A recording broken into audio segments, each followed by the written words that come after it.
Welcome to Creating Connection with me, your host, Dr. T, where we will navigate being human together. We'll do this through conversations, exploring the challenges and joys of life, uncovering insights and strategies to create meaningful connections, to foster personal growth and find solace in the collective wisdom of our diverse community. Drawing from a unique blend of academic expertise and personal experiences, I will dive into the joys and complexities of aging, death, dying, grief, and body image. With a blend of humor and compassion and understanding, we will forge connections that transcend geographical boundaries and unite us in our shared humanity. When we come together, the possibilities are endless. Creating Connection with me, Dr. T, starts now. Hello, everyone. I'm your host, Dr. T, and you're listening to Creating Connection on Transformation Talk Radio. Stay with me for the next hour as I talk to Rachel Karu about her journey from perfectionism to empowerment. I'm so excited to dig into this topic. Rachel's journey as a recovering perfectionist inspired her to create Stepping Into More, a professional and personal development company. Her experience includes HR manager at EMI Music Distribution and manager of OD and training at Easton Sports. Rachel earned her MS in counseling for business, her coaching professional credential through the International Coaching Federation. She is a certified strength coach and a positive intelligence coach. Rachel is past president for the ICF, so the International Coaching Federation, Los Angeles, and served on their board for 7 years. She also served as co-leader for ICF Virtual Community, Coaching and Human Capital Community of Practice for 3 years. She published a book and a companion CD of songs, Stepping Into More, Lessons from a Recovering Perfectionist. She is delighted to be married for 34 years and to be called mom by her 2 top teachers, her children. Welcome, Rachel. I'm so happy to have you here. Thank you. It's a delight to be here. Yes, it feels so good. So there's just in your bio, I'm like, I want to dig into so many things. I might start at a little odd place, which is companion CD of songs to a book. You do not see that very often, especially something that's in the self-help realm. So can we just dive in and talk about that a little bit, and then we'll work our way around. Absolutely. So my first passion has always been creatively self-expressing, primarily through singing. And my late great Aunt Rose told me that I actually used to sing before I could speak. So it was always very core to who I am. And all of that got squashed, which we can get into that story at the tender age of 18. And I stopped singing for over 20 years because of my perfectionism. And so my book was really all about my journey and how I reconnected to my creative, self-expressive self. And I produced the CD of songs. Most of the songs were referenced in my book. Okay, that's amazing. So you went from repressing to here I am, and I'm going to not only tell you who I am in words, but also in song, which is amazing. Was that scary for you? Oh my gosh, incredibly terrifying.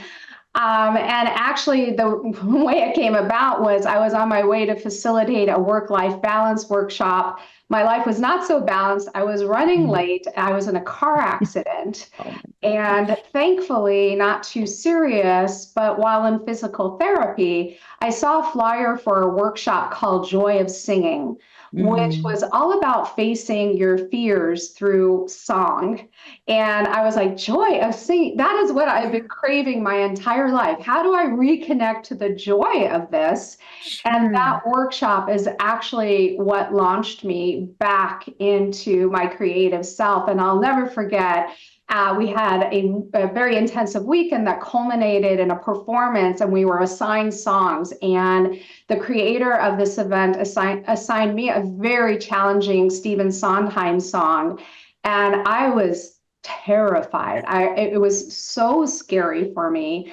And I felt like I was coming back to myself. And this Mm. just all came so naturally, even though for over 20 years, every time I tried to perform, my arms would literally be numb and glued at my side. I was so paralyzed from really trauma going through acting school and being told at the tender age of 18, oh, no, you need to pursue other careers.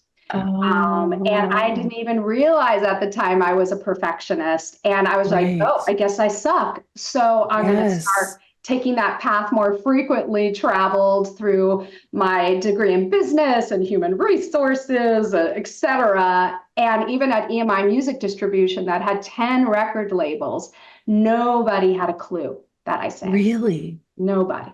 And so while you were working there, were you like, this could have been, or had the door shut?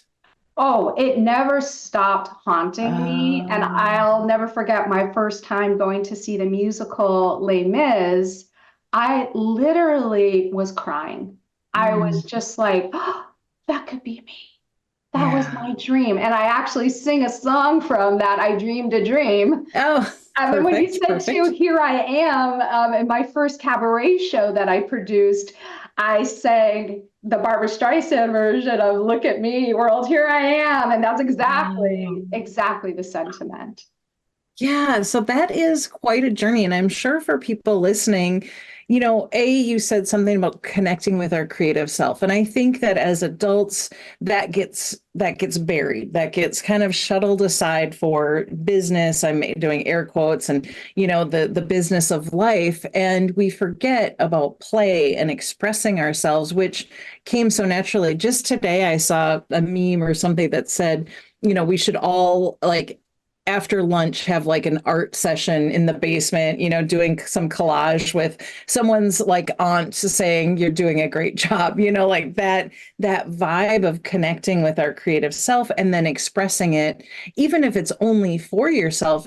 I mean, and so did your healing journey then start with the joy of, song or singing, or were you already kind of working on that and had identified your perfectionist path? Which came first? Yes. Well, I had known at that point when I went to the Joy of Singing workshop that I was a perfectionist at that point. I'd known that for quite a few years. That was uncovered to me in therapy many years ago. Gotcha. And so I was, I was aware, but I didn't realize how much it was impacting my being. Mm, And so it was really quite a journey to step back into all of that. And actually, what happened was, as I mentioned, I started producing a few cabaret shows, which were all sold out, and I brought in guest performers. And but you know what? My perfectionism kicked in, and mm. I all of a sudden this was not joyful. This felt like work to me. Oh, I felt a lot of pressure to fill the house. And so interesting. I took a long pause, and said, you know what, this isn't doing it for me. I need to find another way. And it took quite a few years actually for me to come full circle. And now I am singing regularly. Actually, tomorrow I live in a mobile home community and we have our 4th of July celebration. I have a band. We're singing at our event. There'll be a few Yay. hundred people there. I sing at my synagogue regularly. So it's like finally, Yes. finally, So, and like 30 actually, years in the really, making. yeah, it's like finding the balance. As you said, you were on your way to a work-life balance thing, but it sounds like you're finding more of that balance of where does expressing myself creatively feel good, but then also using all of that hard-won path to now help other people through coaching and through workshops, which, I love that. So, you were like in business, in HR, which is kind of pointing in that direction when you look back at the breadcrumbs and you're like, and that makes sense. Or at least it does to me as you're telling me this story. I'm like, yeah, that makes sense. That tracks. But taking then, did you say 37 years of, wait, You had I said, said it oh, was 30 years in the making. 'Cause when I was, 30 years. yeah, I mean, I thought I was going to be performing when I was 18 years old. I just turned 57. Oh, And happy birthday. yeah, thank you. So yeah, it's been a long, long time coming. Yes. And so that younger self you is still there, but being expressed in a different way. So how do you help people, like if someone is listening and they're like, okay, yes, I've identified I'm a perfectionist, then what do I do now? Like, because it isn't just like, oh, I think acknowledging and awareness is the first step to any change. But so it's like, okay, then I am, and now what? Great question. And I really like to view perfectionism as a mask. Okay. And it's funny because years ago when I would interview for jobs and they'd ask, oh, what's your one weakness? I would say, I'm a perfectionist. And why Yes. did I say that? Because I knew that they would be happy with that. Oh, that's Yes. great. You're a perfectionist. That's terrific. Yes. Not, Yes. they of course don't know that it is a mask. And when I say that, Mm, I mean that when we put that mask on, it's that idea that if I can look and act and pretend to be perfect, that really hides the insecurities, the fears, the judgment, the shame that I might be experiencing. And the allure of it and the lie of it is that, oh, this is going to help me feel better and it's going to help people see me in a more positive light. But what it actually does, it creates disconnection from within because I wasn't being authentic. And yes. guess what? People read that. And Yeah. they would, and even when I used to facilitate workshops many years ago, people would ask me, why don't you share more about yourself or your stories? And I was like, oh no, no, oh, I'm not going there, Hard or to pass. sing in a workshop, which eventually I started singing in my workshops, which had some interesting experiences with that. But what it does though is it actually creates connection because people are like, Yeah. she's real. Yeah. And if she's willing to show the good, the bad, and the not so pretty, then Yeah. I'm willing to be more vulnerable with her as well. Yeah, so you're giving up because that kept coming to mind is like, oh, it's an illusion of safety, right? It's like this mask, this lie, this whatever is like, oh, I'm going to be safe back here. So no one will call me out. No one will see my cracks. No one will tell me that this is not my career path, which, is a horrifying thing. So you're like, no, I'm already on a career path. I'm not going to let you know what's behind here because you might tell me that it's not. And so when you break through that and you have then that authenticity so that people can, because people do relate to that, they gravitate towards that. It's such a beautiful thing. I think about the performers or the shows that I like. It is, when I'm like, they're being a real goofball, and like it resonates because I'm like, oh, they're not hiding anything, and what a gift to give to yourself so that you feel in alignment with who you are, and then also to other people. And so once you started cracking through this facade and you're saying like, okay, I'm going to start singing, cabaret is not it. Is that when you then went to coaching, or were you kind of concurrently doing that? It was all happening at the same time. Um, yeah, even when I was in human resources way back when, before coaching was a thing, I was coaching. I Okay, was yeah, yeah. coaching as a human being, as that was just naturally. I was the person people would call in the middle of the night. I was the diplomat of my family. I was coaching forever. Yes, And yes. then after I received my master's degree and I had created my own practice where I was primarily facilitating workshops, after about, I don't know, 4, 5 years, I was like, something's missing. Mm, And I really miss that one-on-one element and being that trusted resource for people. And by then, coaching had been invented. So that is when I started my coaching journey. So all of this was happening with my singing while I was already a coach. okay, yes, and I love that. I too worked in an HR capacity. I was an HR rep for an engineering firm I worked for, and they would tease me because they would say, "Oh, we should just put up like the Lucy 5 cent." sign above my desk because like it was just that gravitational pull to listening to people's stories and kind of helping them sort through it. So when I look back at that as well for myself, I'm like, yeah, that was that there was like something knocking at the door, as well. And now I'm like, oh, I get to hear people's stories and do this for a living, which feels so honoring. Exactly. And so you're putting the pieces together, and as you're doing that now, what you have coming up in this is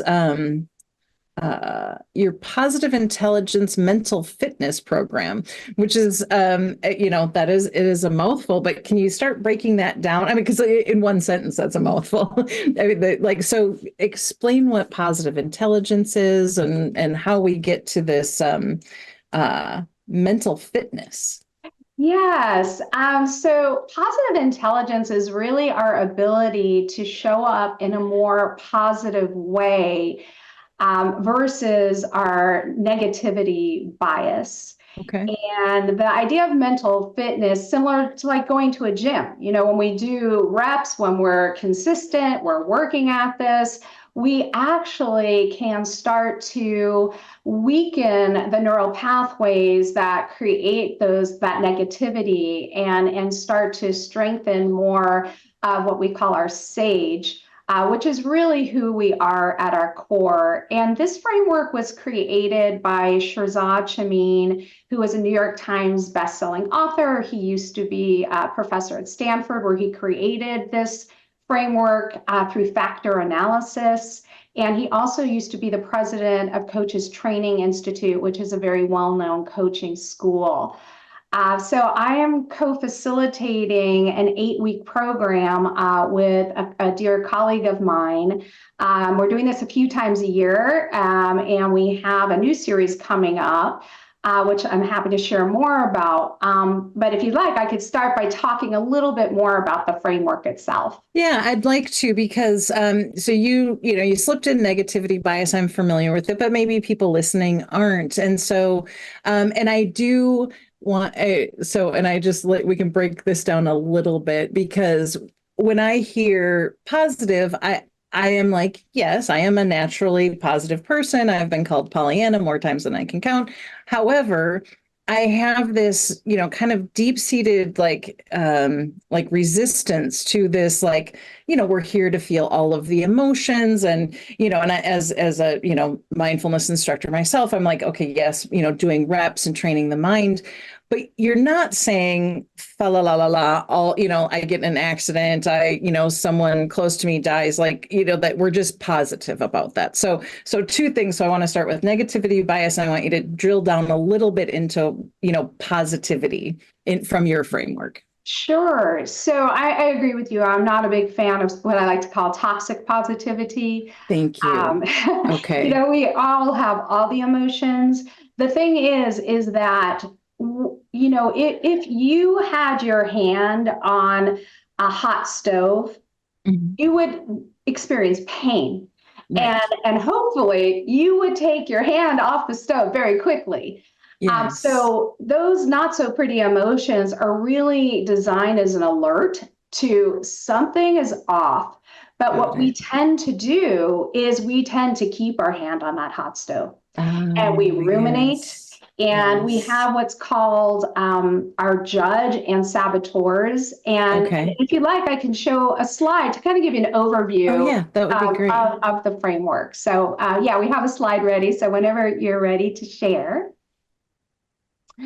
And as we're waiting for that, as I mentioned, we all have a judge, and the judge judges three things. It judges ourselves, it judges others, and interestingly, it judges situations, meaning Mm, we tell ourselves, oh, I can't be happy until I get X. And gotcha. then we get X. We might celebrate for 5 minutes, and then we're like, oh no, that voice comes back. You can't be happy. You can't be Yes. happy till you get the next thing. So we Got it. have that judge. And then we have what are called 9 accomplice saboteurs. And these saboteurs are basically strengths overdone or misapplied. So just as Okay. an example, one saboteur that aligns with perfectionism is the stickler. And when Love I'm the on, names. yeah, great names. When I'm on the strength side of this, I am really great with detail. I'm great Mm. at, getting lots of things done. But the minute I start hearing that voice in my head that's like, oh my God, you made a mistake. People are never going to want to talk to you again. Or you didn't go 130%. You have to give everything your all, or you're a loser. I like to call my stickler Sally the critical stage mother. So when we're gripped by the judge and one or more saboteurs, which is usually what happens when we're emotionally triggered, then all we're hearing is a lie. Mm. It's a lie. And that negativity and that lie, and many years on the record groove, right? That is Hmm. now we start to identify and think, oh, that's who I am. And the Gotcha. ultimate lie, you know what? You got to keep performing like this in this way. Otherwise, you're going to fail. You got to where Oh, you are because of this. That's the yes. ultimate lie. Right. So, all of that is negativity based. And then on the other side of it, we have our sage. And our sage is Okay. really who we are at our core. Our sage, the ultimate sage perspective, is in any situation or circumstance, there's a gift, there's a Okay. learning, even in the most horrific situations. Right. And there's also what are known as five sage superpowers. And we that the neural synapses to our sage gets weakened over time Gotcha. Because we're because of the listening over negativity bias. here. Yes. Exactly, Okay. exactly. And of course, as humans, for survival purposes, that's why we have the negativity bias. When we were being attacked by that tiger, we needed to reserve all of our resources to survive. Yes. But that Yes. doesn't serve us in today's world. So, really, Right. this positive intelligence framework is all about how do we start to weaken those saboteur muscles and start to strengthen our connection with who we really are, is our sage. And that is the third element of this framework. But I know I've spoken a while, so I want to pause and see what thoughts or questions you have. Yes. No, I love this. So what I'm hearing is that, we have this tendency, and it's in, what's that word? Anyways, it's built into us, into our DNA that we Nature are and looking. nurture, Yeah, yes. yes, that we're looking at the negative. We think that there's this false sense of protection, like if I can do this perfectly, or whatever saboteur you're kind of working with. And those are the things that we gravitate and we think are true about ourselves. And so that's why you can maybe find people, always trying to get to the next rung on the ladder of their career, or, trying to be perfect, or trying to be, all of these things, as they're going through life, and you can't stop, won't stop. And so then you focus so much on that, you don't see the gifts of what that brings in, so that there's counteracting gifts to each of these saboteurs in the sage. And so, am I getting that right? Yeah. So that with the sage itself, we have these superpowers which Okay. don't necessarily align with the Okay. judge and saboteurs, but they are our ability to, for example, to be empathetic or Okay. compassionate towards ourselves and others. How can Okay. we be curious? How can we innovate? How do we know what to activate based on what's truly important to us? And then finally, how do we navigate by like staying laser focused on what matters to us, even though we're going to get distracted by outside distractions and our own internal distractions with the judge and the Yes. saboteurs? Okay. Okay, so if you are in saboteur, sorry, you had done such a beautiful job of saying, like, the gifts of your perfectionism, is your attention to detail and your ability to do certain things. So could you say that if someone's looking at the list of saboteurs and they are like, oh yeah, that's me, could they find the gifts in it, even if it's not like directly related to a sage? Yeah, so basically, with each of the saboteurs, and there is a saboteur assessment that Oh, helps you cool. identify which are sort of your top saboteurs. Each of them has a lie, a very Okay. specific lie, and each of them has meaning, and each of them has approaches that you could be taking and things to be focusing on that will help you to get more to the strength side or the sage Oh, love side that. of that quality that you have. So it's not, the idea is not to eliminate those, you're a judge and saboteurs. This is just part of the human condition. Sure. But how do we access who we are at our core and our strengths? And really, Yeah. at the end of the day, Theresa, it's all about, do we want to be living our lives from a place of fear or from a Mm, place of love? I love that. And internally, and as you're saying these things, when I first started meditating, what I noticed when my mind was at rest was, I was either judging or planning. And like judge was very like judging myself, judging the situation, judging other people, how they were breathing next to me. Instead of being like all zen and peaceful, I'm like, what is happening over there?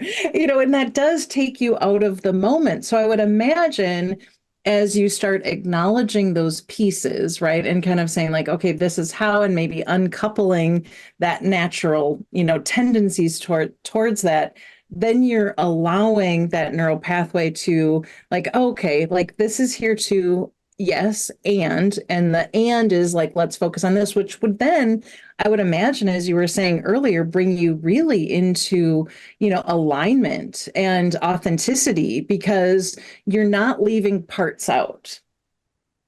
Absolutely. Okay. And so to piggyback on that, as you were mentioning, our head is not present. It's either looking behind or it's looking Mm-hmm. ahead. The only part of us that's present is our body. And we Mm-hmm. often ignore so many clues and signals that our body's giving us till we're in pain. And Yes. so the third pillar of this framework is to utilize what are called PQ reps, positive quotient reps, which are Okay. kind of like going to the gym and doing reps. But Yeah. these are all sensory in nature. So that Gotcha. when we start to, well, ideally, we want to proactively do PQ reps. And I'd love to give you a little sampling of that so you can Yes, yes, yes. experience it yourself. But when we proactively do this, what it allows for is in the moment when we get triggered, that different from meditation, like you said, normal meditation, and I'm an avid meditator as well, we have pristine conditions, right? The Right. candle, the lights, whatever it is. But in the moment when we're getting triggered, we can't do all those things. So Yeah. these PQ reps are practical, real-time support Okay. to start connecting to any of our senses, whether it be touch, taste, see, smell, because that is what's present. And what it does is it creates a pattern interrupt. And the more that we do the Gotcha. interrupt on a regular, consistent basis, that allows us to get more to that observer mindset so that we can be, oh, okay, I'm triggered. What's going on right now? Yeah. And how can I start to access my sage in this moment? And with Mm, those 5 sage superpowers, certain ones will apply to any situation. It's not that all are going to apply to every situation, but gotcha. you could start to be like, okay, what's going to best serve me right now? Or the sage perspective. Where's the gift? What am I supposed to Mm, be taking from this? And I don't right. know about you, but the minute I start asking myself that question in difficult times, that has been the pivotal moment where I can really start to move towards healing and growth. Yeah, I do. And I have noticed people that I've, worked with in the past, they want to kind of skip to the good part. So as you're talking about that moving, towards that, I think that there's that appreciation and going like, kind of that self-compassion, ouch, this hurts, and not trying to bright side it right away. Right. Because I think that, I think people misunderstand that. And do you know David Kessler's work. He was a researcher with Elizabeth Kubler-Ross, and so they wrote a follow-up book, and then he's recently, in the last few years, wrote a book like The Sixth Step, which is like meaning and purpose with grief. And he, in an interview, I think with Brene Brown, he was talking about how people will come up to him and say, like, okay, well, when is my purpose? And he's like, when did your loss happen? And they're like, well, last week or 3 months ago. And he's like, okay, like you'll get there, it'll evolve. So when you're saying this with the PQ reps, are you allowing for kind of the difficult emotions and then moving in, or is it quicker than that? Maybe there's a shortcut that I don't know about. Yeah, you bring up some really important points. And so the framework would say we want to move through those emotions as quickly as possible. Okay. That being said, though, of course, there are going to be time, and grief is different than any other type of not so pretty emotion. Gotcha. Generally speaking, though, what we want to, again, pain, discomfort, negativity, it's an alert. Gotcha. So if I can start to recognize, okay, something's off, let me do some PQ reps and get to a neutral space. Gotcha. Then I can look at this from that observer perspective and tap into my sage and figure out how to navigate and what to do in this moment.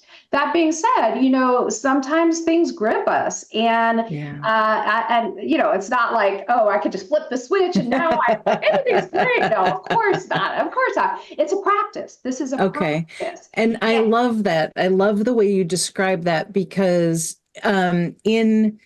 in that acknowledgement and in saying, like, okay, this is here, you want to interrupt that, because otherwise, like you had mentioned earlier, you're getting into rumination, which then is just spinning your wheels and you're not really getting anywhere. And that's kind of that second arrow in Buddhism, where it's like, I got hit with an arrow and ouch, it hurts, but now I'm gonna just keep second, third, and fourth arrow. So I love that you're saying you want to interrupt that, so that once you realize, like, oh, I'm probably on the 50th rep of saying, like, this bad thing happened, or I said this thing in third grade, and why am I awake at 3 a.m. thinking of it? That's where then you'd say, okay, wake up to that is not helpful. It's not serving me in the moment. Let me do a PQ rep. So I interrupt that so I can access sage, so that maybe I can go back to sleep and stop thinking about third grade already. Exactly. And I found, especially in the beginning and working with this framework, that when I notice any negative thought, feeling, I literally in my head will shout, it's a lie. Oh. It's a lie. Because what we try to do is we try to think our way through it. Yes. And when we think our way through it, we're just staying on that hamster wheel. And that's what causes that rumination. So this is not, logical. It's a lie. Stop.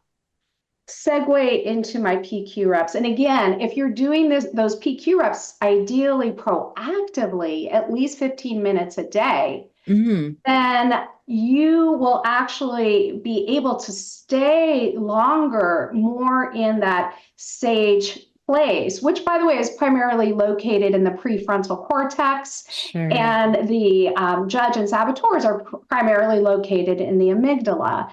So that practice allows us to have more of the wherewithal to be able to navigate real time when things are going down.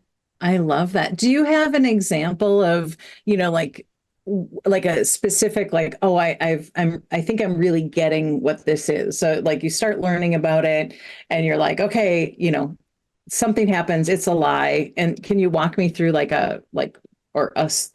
I imagine other people are listening, but right now I just feel like it's you and me. But so can you walk me through, or us through, like how that might look?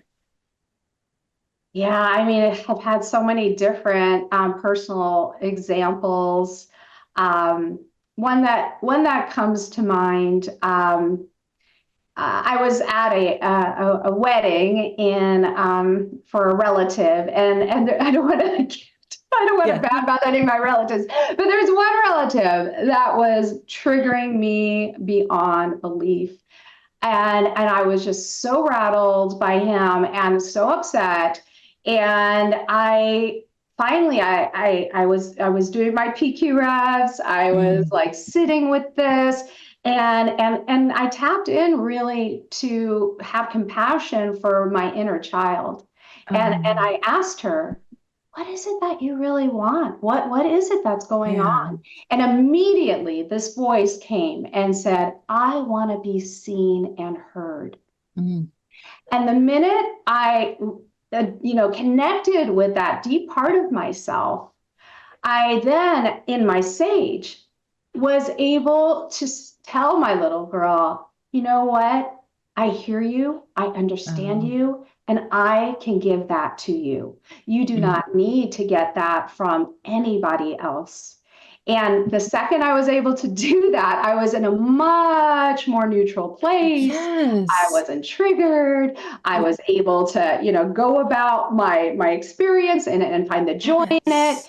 But it took that tapping in and really Mm. giving permission to that younger part of myself to come out. And if I didn't have the PQ reps and these tools, I wouldn't have had as easy an access to that part of myself. Right, right. So what I mean, and I like my whole heart melted when you said that because it's like you are regulating your nervous system in real time. It's not like you need something external to help you regulate. It's not like you're looking for someone else to validate. I mean, you're able to validate yourself and sing and create songs. You're able to validate yourself and share about this work versus like looking for someone else to say that. And in family situations, man, those grooves are deep. Those grooves are deep. So congratulations for being able to use that in real time because I mean, those are our formative grooves, right? Like those really are. And so to be able to then regulate your nervous system so that you're like, oh, I don't have to engage in any sort of way and I'm okay. Like that's powerful. Like that is powerful stuff. So thank you for sharing, an in real time kind of person. We didn't plan any of this, so this is all No, but it's a great this is this is all question. spontaneous. But I really want to have people hear and understand that this is accessible. Like this isn't some like airy fairy, like you can't, like only, one person gets to do this. This is really, kind of how the human is designed and that we all have different experiences. We all have different paths, but the things that we are experiencing are much the same and that we can look at them in these general buckets and go, oh, people all around the world are feeling, judgment, they're feeling perfectionism, they're feeling all of these things. And so you don't have to stay stuck. Absolutely. Yeah. This is all part of the human condition. And Yeah. even Shirzad Shamin, who created this framework, said, you know what? I will never be a black belt. That we're all Yes. work in progress. This is Yes. all part of the journey. We all have this Yeah. experience. And to your point, what I really find so valuable with the framework is because as a coach, I've learned many frameworks and different tools, et cetera. But this is because of the factor analysis that was done to create this framework. It combines neuroscience, positive Mm. psychology, cognitive behavioral performance, all in mindfulness, all in one Yes. framework that you could simply tap into. It is simple and Hmm. impactful. And in my corporate work, anytime in the past I'd bring up mindfulness or wellness before the pandemic, forget about it. I mean, that's sort of been Yeah. the silver lining of the pandemic. At least there's an openness a little to talk Yes. about Yes. mental fitness. But now I'm coming with this framework and the results are amazing because people are like, oh, this is real. This is not woo-woo, Yes. Yes. Yes. And like pulling all of those things together because, that's one of my things why I gravitate towards the work that I do is like our shared humanity, because I do believe that, you could sit down with someone completely opposite of you. I'm doing air quotes. And if you actually sat down, you'd find more similarities than differences. And, this desire for safety and health and wellness and peace and all of those things that we we might be going about them in very different ways. But if you really did sit down, there is that core. And so this is touching and bringing in all of these elements, science and, thousands of years of teachings, like, it lasted, meditation and mindfulness lasted because it does work and it gets to the heart of the matter. And so that it's bringing that in so that you can meet it sounds like you can meet your life and situations with more ease and more authenticity. And I love that. So you have, I'm looking at time. So would you, we had talked about maybe doing a little practice. Yeah, Do you want to, I'm willing to play. I love it. I have no idea what we're doing, but I'm willing. Even better. Yeah, so basically, I'll take you through a little like buffet, if you would, Oh, of yes. different types of PQ reps. And like I said, the PQ rep is really any type of sensory activity to Okay. help break that pattern of negativity and start truly tuning into our senses.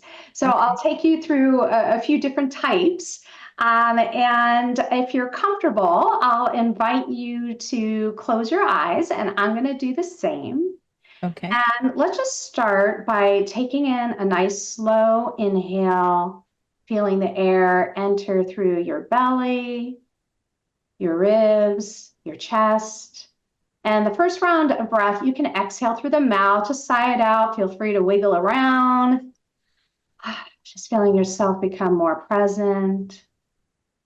And take another slow inhale through the nose, feeling that deep expansion. And slowly exhaling through the nose, feeling more at ease, grounded.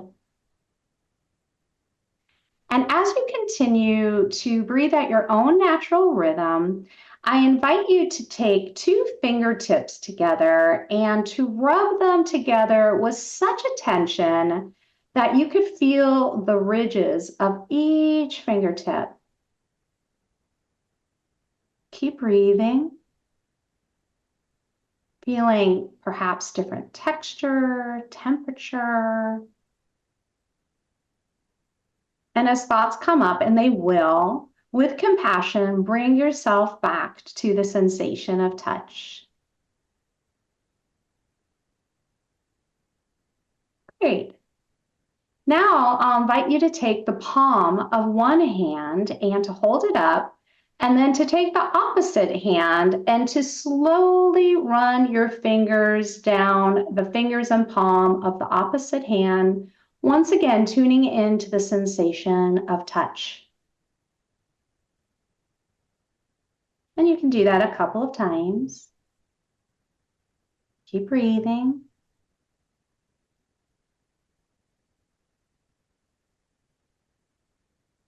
Wonderful. Now, I invite you to notice all points of contact with your body and perhaps the earth or your seat, just noticing all points of contact. And now I invite you to notice your toes and to wiggle your toes. See how many of those toes you can wiggle, feeling that sense of connection to the ground, the earth.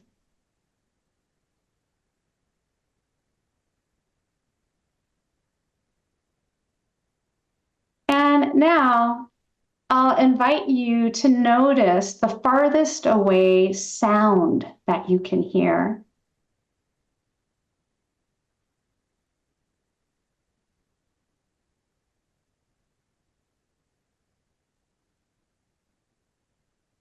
And now I invite you to notice the closest sound that you can hear.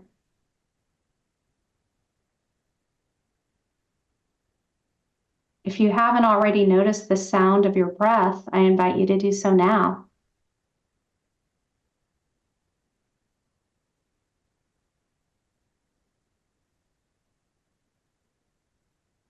Terrific. So just take a couple of more rounds of breath on your own, feeling that sense of connection and ease. And when you're ready, you can open your eyes. That was lovely. That was really, really Thank you. like in a very, because you said it would, be relatively short, and I was like, "Oh, okay, I don't know what we're gonna do."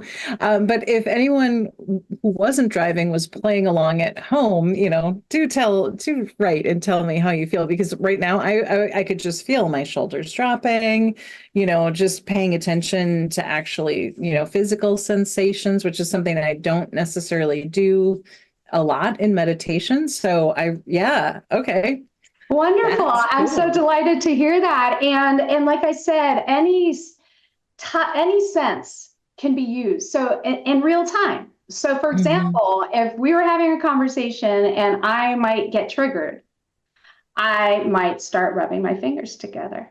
Mm. I also could do PQ reps on you. I might look at you and start to notice visually, like, oh, I never noticed the color of her eyes before. Gotcha.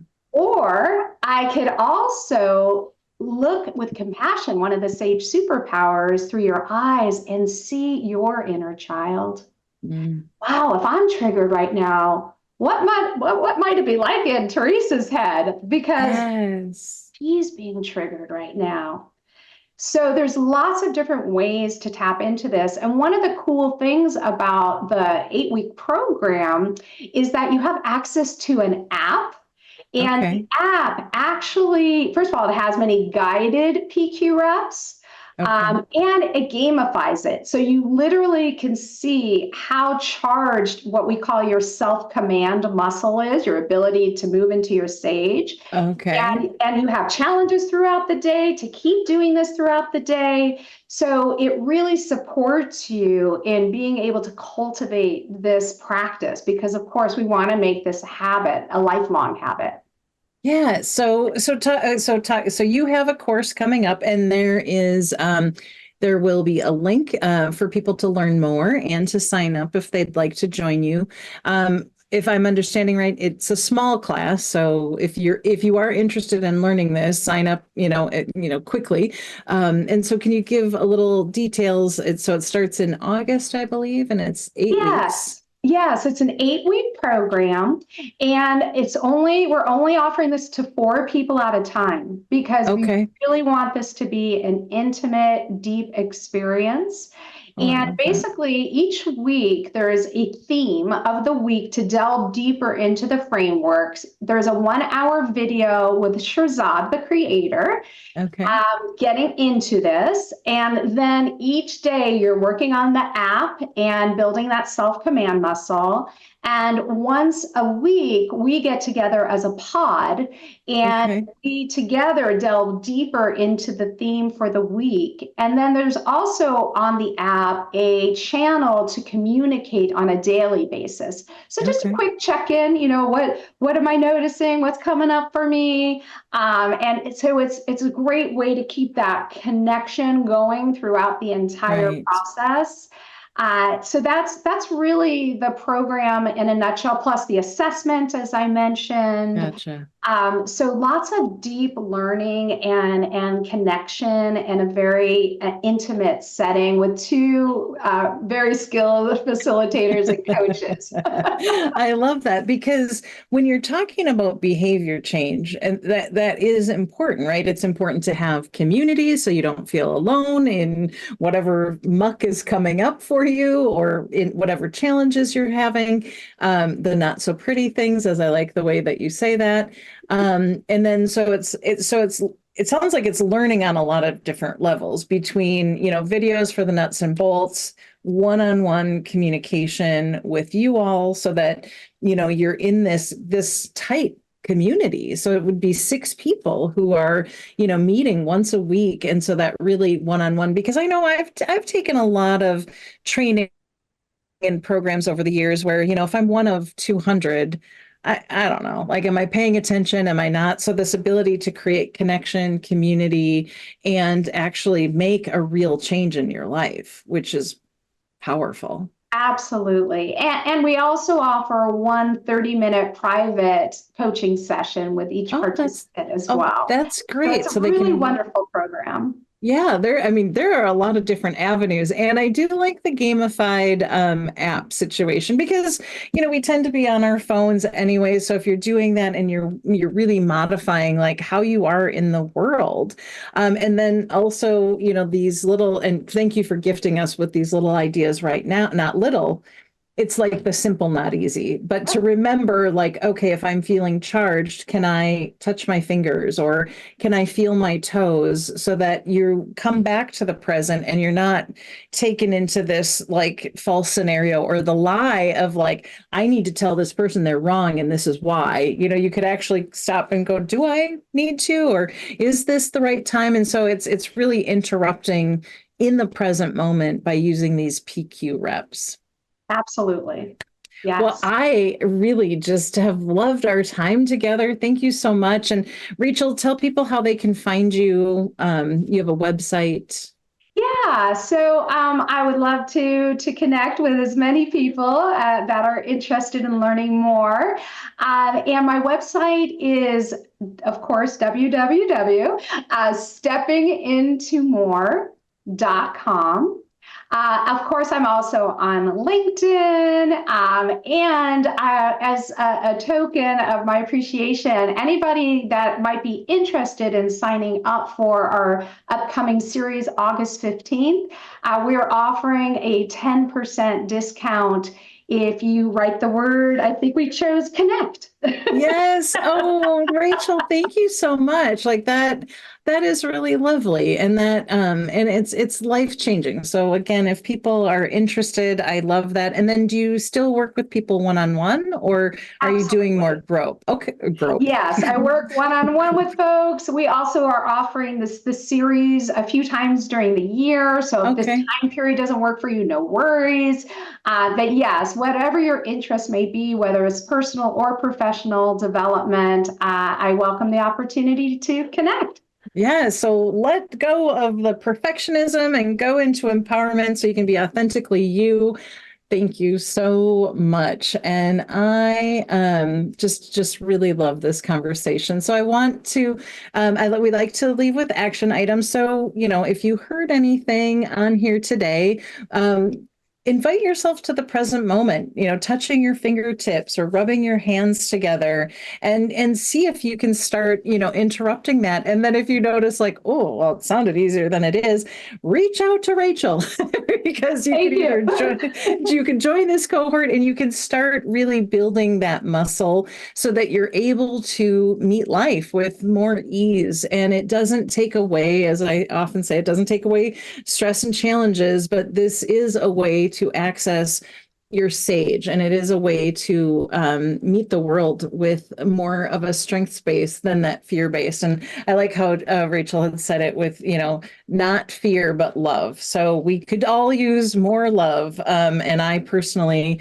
think that ripples out. So I want to just say thank you all so much for tuning in to Creating Connection with Dr. T. I'm grateful that you chose to spend this time with us today. Reach out with any questions or comments or show ideas. And really, thank you so much for sharing my show with others. And join me on the first and third Wednesdays of every month at 1 p.m. Eastern, 12 p.m. Central, and 10 a.m. Pacific. And until then, take good care of yourself and others. And we'll see you back here on July 17th with special guest Debbie Weiss. Thank you so much. Thank you for listening to Creating Connection with me, Dr. T. You can join me by tuning in on the first and third Wednesdays every month at 10 a.m. Pacific on transformationtalkradio.com, where we will navigate being human together. Being human means that we all have a body, and we will all experience loss, grief, and aging if we're lucky. Let's join together on this journey of exploration, support, and mutual learning. I love bringing people together, and on Creating Connection, we are a conversation away from understanding another person and, quite frankly, ourselves. For more information, visit ccwithdrt.com.